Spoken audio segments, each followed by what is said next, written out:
আমাদের প্রিয় নবী হযরত মুহাম্মদ সাল্লাল্লাহু আলাইহি ওয়াসাল্লামের একজন কালো সাহাবী ছিল। সকল সাহাবীদের মধ্যে সেই সবচেয়ে বেশি কালো, কিন্তু নবীজির ভালোবাসায় যারা জীবন দিতে প্রস্তুত সেই সাহাবীও তাদের মধ্যে একজন। প্রিয় নবীও তাকে অনেক ভালোবাসতেন। একদিন সেই কালো সাহাবীকে নবীজি বললেন, তুমি সারাক্ষণ আমার সাথেই থাকো, তাই আমি তোমার কাছে কিছু কথা জানতে চাই। তখন সাহাবী নবীজির কাছে মাথা নিচু করে বলল, হুজুর, আমার জান হাজির আপনার জন্য, আপনি শুধু বলুন কি জানতে চান। তখন নবীজি বলল, তোমার বিয়ের সময় হয়েছে, তুমি কি প্রস্তুত? কালো সাহাবী মাথা নেড়ে বলল, হুজুর, আমি এত কালো, আমার কাছে কে মেয়ে দেবে? নবীজি বলল, তুমি বিয়ে করবে কিনা বলো, তোমার জন্য আমি মেয়ে দেখব।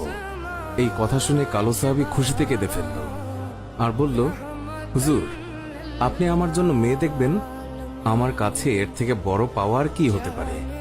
তখন নবীজি একটি পত্র লিখলেন আর তা কালো সাহাবীর হাতে দিয়ে বললেন, এই পত্রটি নগরীর বড় বাড়িতে গিয়ে উত্তর জেনে তারপর আমার কাছে আসবে। কিন্তু কালো সাহাবী জানে না এর ভেতরে কি লেখা ছিল। নবীজির কথা অনুযায়ী পত্রখানি নিয়ে নগরীর বড় বাড়ির মালিকের হাতে দিল। নবীজির কথা শুনে তাড়াতাড়ি পত্রটি খুলে ফেলল মালিক।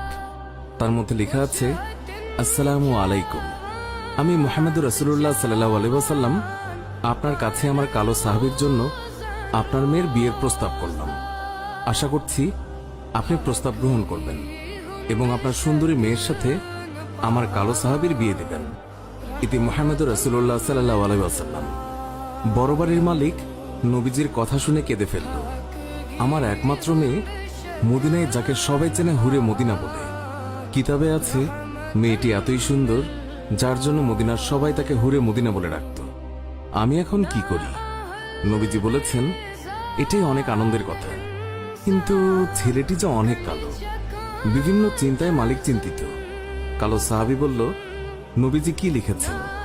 আমাকে বলেছে উত্তর নিয়ে যেতে। মালিক বললেন, নবীজি বলেছেন তোমার সাথে আমার মেয়েকে বিয়ে দেওয়ার জন্য। তখন মালিক সাহাবীকে বললেন, বাবা, তুমি এখন যাও, নবীজিকে গিয়ে বলবে আমার মেয়ের সাথে পরামর্শ করে উত্তর পাঠিয়ে দেব। তখন নবীজির কালো সাহাবী মন খারাপ করে ফিরে যাচ্ছিল। এমন সময় ওই মেয়েটি দৌড়ে